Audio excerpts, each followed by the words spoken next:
So you may have a bowel obstruction, scar tissue from previous surgery, adhesions can cause the obstruction all day. Then you go back to bed and no activity or exercise. And that's it. That's it. Because your heart is very weak right now, and we have to address that immediately. Okay. Because if we don't do it now, you're not going to survive much longer. If you have false hope that surgery is going to keep you from eating sugar, no, that's not going to. What happens when life spirals so far out of control that even getting out of bed becomes a nightmare?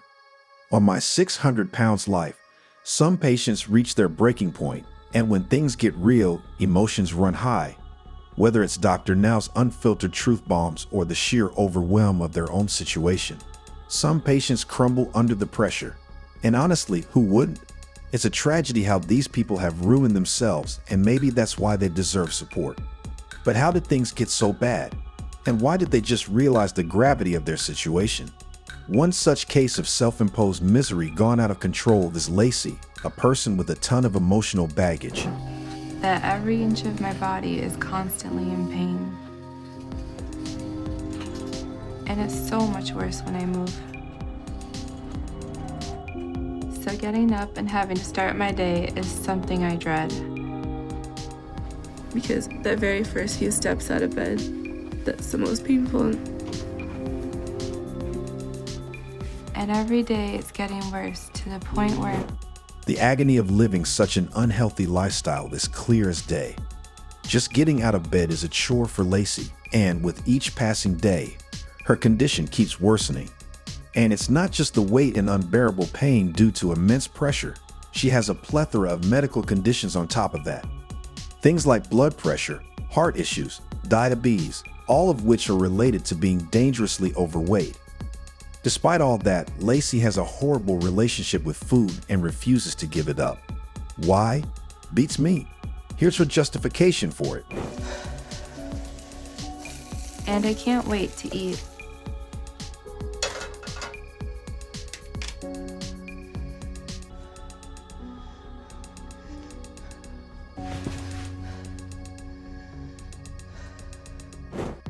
Imagine being so wide that you can use yourself as a table.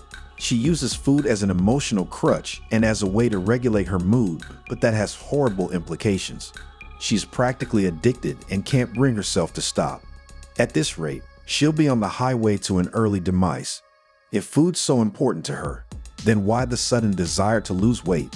Well, the big gal here is in love and wishes to improve herself for her boyfriend. Don't you think that's enough?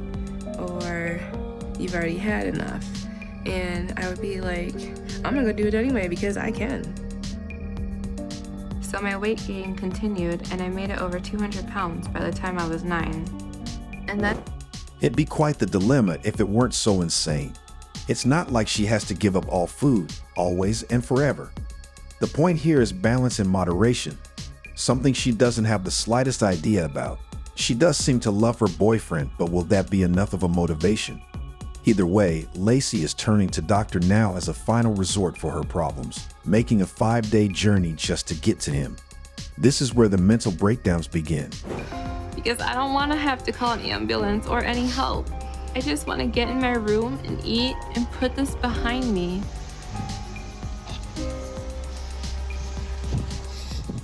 No, don't touch me. Okay, all right.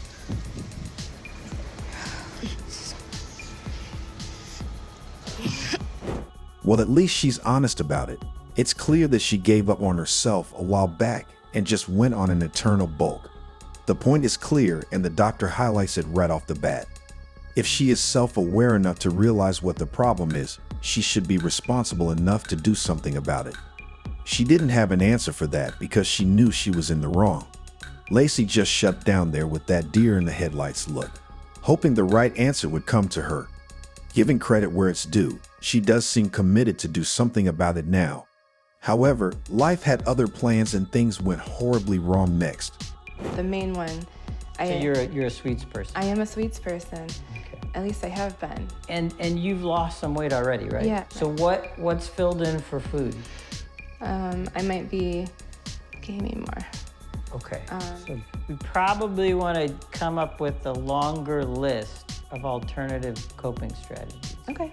I've been trying to think of something else to do, but I hate doing the walking thing. What did the medical doctors tell you need to do? Walk. Yeah, walk. So- Okay. So adding some physical activity. I'm trying to think of other coping strategies you might have. I like to do art. Okay.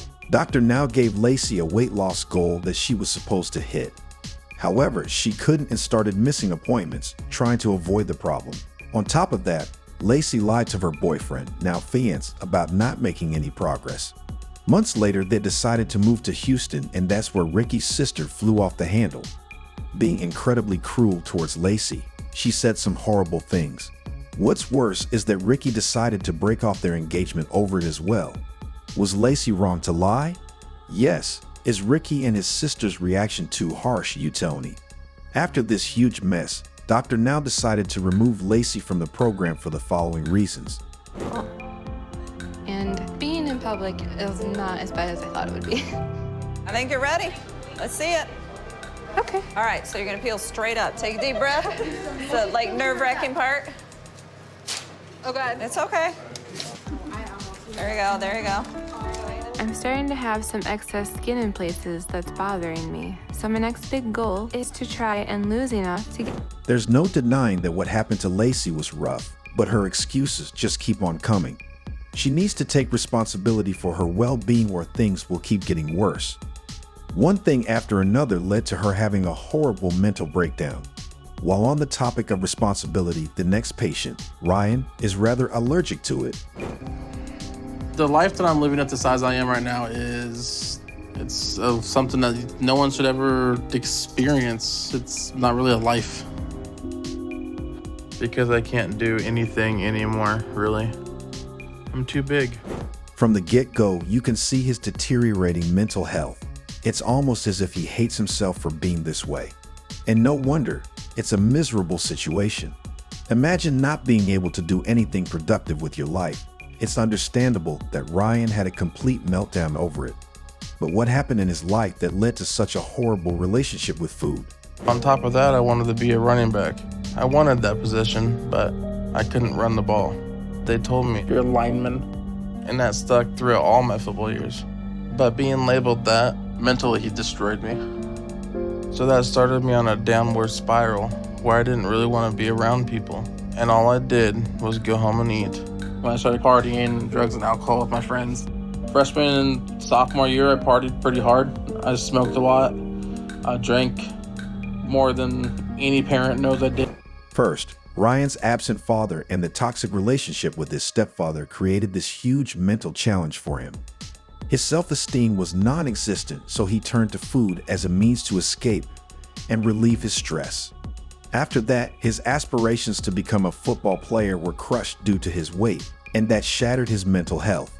Food, drugs, isolation, it created a vicious cycle of destruction. The result? He's terrified. Every day I have more pain, and I struggle more. And I'm scared soon it's going to lead to me dying in my sleep. That's how I think I'm going to go. And I worry most nights that I go to sleep, but this could be the night. And my mom or Leroy will find me dead because I let my weight destroy my body, or because of my heart giving out, or something else that my size led to, because I lost my war on food.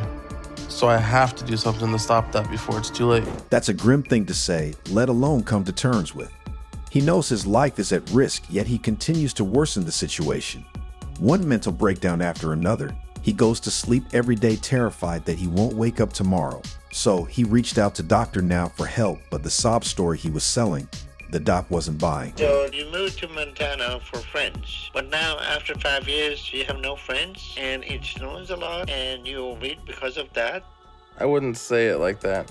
However you say it, that's what you're telling me. So it's concerning if you think those are actual excuses. My life's a lot harder than you'd understand. I heard that a lot of times, but that's not the issue. Excuses are the main problem here. This victim mindset is what's keeping him stuck in his endless cycle of mental breakdowns. At the end of the day, it all comes down to Ryan to make the correct choices and prioritize his health over mindless cravings. On that note, Dr. Now gave him a weight loss goal to see if he's dedicated enough. However, even going to the clinic caused Ryan to have a meltdown.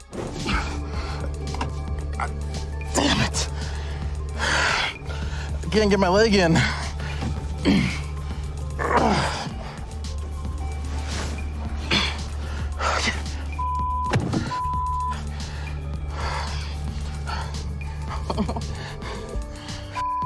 hate this car.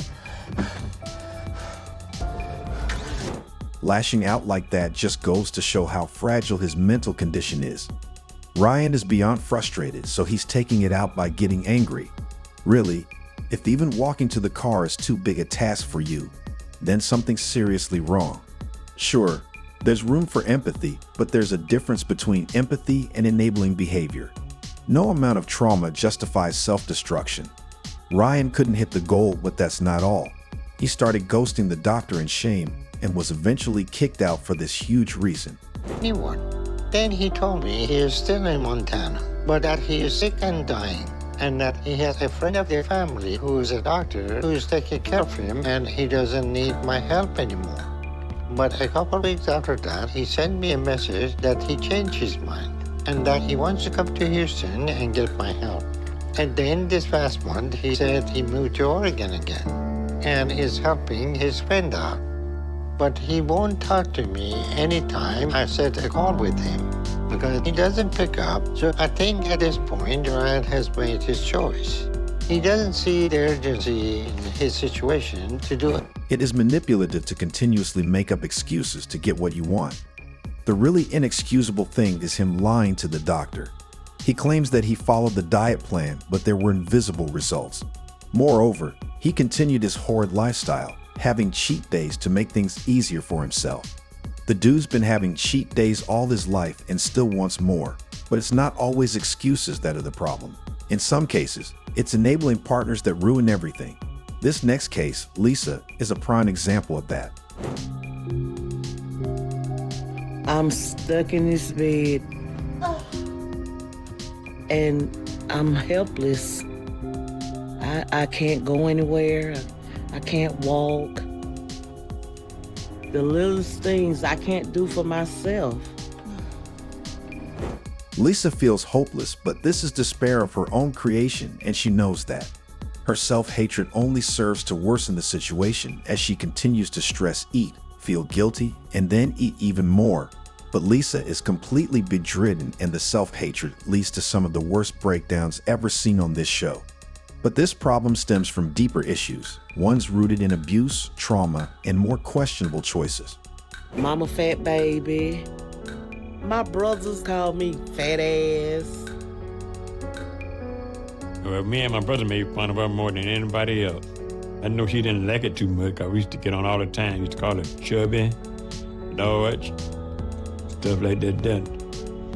To try to make her feel that she needed to try to lose the weight.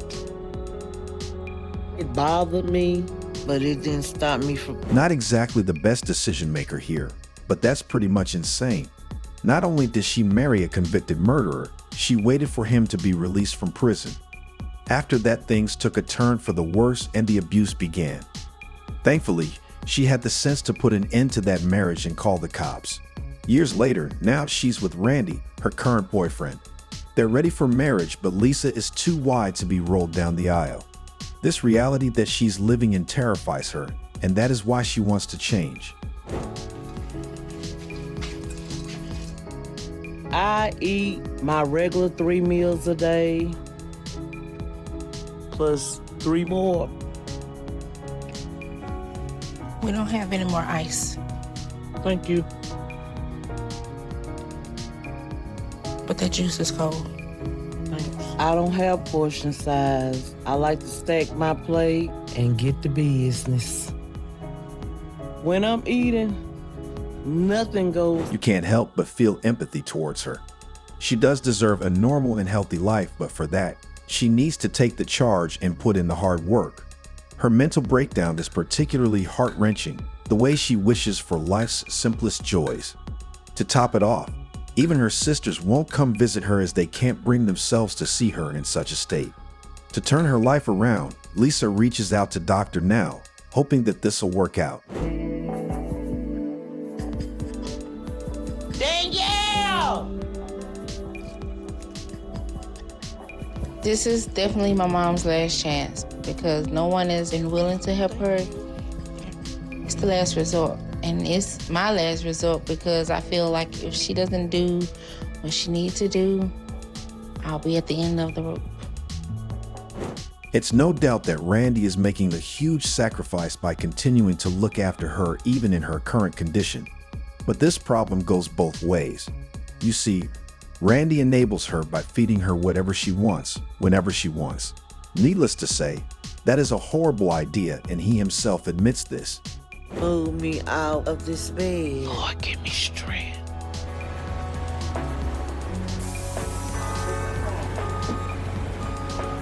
My whole family is coming over to the house to say goodbye. I feel the anxiety creeping up, which always makes me want to eat. This is real last minute. Can I have a bowl? It's tragic because it doesn't have to be this way. One thing is for sure, the two truly love each other. The thing is, neither of them is wrong. Yes, Randy is an enabler who has made the situation considerably worse. At the same time, nobody's forcing Lisa to eat more than a grizzly bear. At any rate, the doc gave her a weight loss goal, and to nobody's surprise, she failed. During her follow-up call, things got heated, and let's just say Dr. Now wasn't holding back. Friend Herbert is going to take over for me. And my biggest worry is that Herbert won't stand up to her. Thank you. Looks yummy. If she goes back to her old habits, I just feel like there's nothing else I can do. You know we leaving in a couple hours. Yeah, I know. I'm a little sad. What you sad about? I'm gonna miss you. That's exactly right. Dr. Now is trying to help her, but even he can't do much if Lisa doesn't truly want to help herself. Sure, it's difficult, but nobody said it was ever going to be easy, and at least it could be much easier if Randy didn't continue enabling her. This mental breakdown was inevitable as none of them were ready to change. That's how it usually goes. Enablers who encourage self-destruction, but in some rare cases, there are no enablers. That's what happened in Ontreon's case. He continued to ruin himself despite his wife's pleas. First thing that comes to my mind is, am I fighting a losing battle? Because of the medical issues that I have. I have congestive heart failure. I'm in advanced stages of diabetes. I have 2 or 3 different doctors that said I'll be lucky to even see 40. The worst is already beginning to happen. It's definitely no way to live. Ontreon seems to have given up on his life already, and no wonder. The toll his unhealthy lifestyle has taken on his body and mind is unlike anything a person can go through. So what happens? It leads to constant mental breakdowns. Ontreon is already taking around 12 to 13 different medications per day to keep his heart beating and keep himself out of the hospital. He doesn't have much time to live, so will he be able to win this battle? What's tragic is that it wasn't always like this. Ontreon had a job and was trying to turn his life around. However, his health kept declining and the weight kept rising. Really let my weight drag our lives down to where I'm at now. We never got a honeymoon. Places that she want to go and I would like to go. She wanted to have children. We can't produce any right now at this size. I feel frustrated and angry because I can't provide those things for her. The best thing that I can do is to get healthier the best way that I can. Musa has stuck around Ontreon through thick and thin. Naturally, Ontreon feels the guilt of not giving her the best version of himself, let alone the best life. And it's not even anything fancy, but rather the basic human desires. She wants children, a loving family, the odd date every now and then. Sadly, Ontreon's weight is a hurdle for that, and he realizes that. As a last resort, he's turning towards Dr. Now for help. But will the doctor manage to succeed where many have failed before? Well, for starters, he had a meeting with Ontreon and gave him a weight loss goal to hit. Let's just say Ontreon isn't very thrilled about that. I understand that he just wants the best for me, so I can't blame him for that. But I'm also not sure that I can do what he's asking me to do.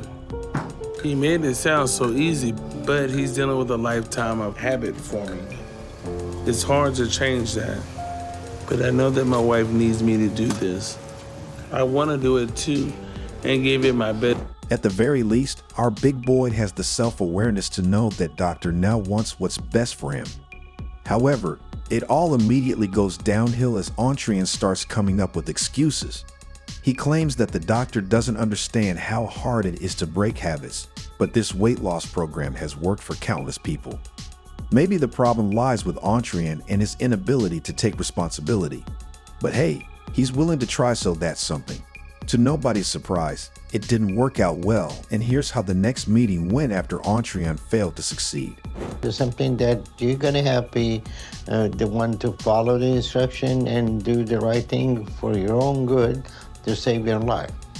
If you don't want to save your life, kill yourself with the food, then go ahead. Eat peanut butter, take a protein shake and think that you're doing good. But if you want to save your life, you need to take this seriously now. You got that? Yes. Dr. Now did not hold back with that savage reality check. Instead of following the diet, word for word, Biggie Big here decided to take creative liberties and add stuff like protein shakes and peanut butter to the mix. Not sure what he was expecting to happen there. Ultimately, he has to put in the work and effort to change himself. There's no magic trick to it. After all that, Dr. Now gave Ontreon another chance to hit the weight loss goal. Sadly, he couldn't show a meaningful commitment and in fact ended up gaining weight instead of losing it. It all ended the way it usually does for him, in a mental breakdown. It's just one step at a time, and it is frustrating. Everybody was upset at the scale, but they don't feel the disappointment that I feel and the frustration. So that's on me.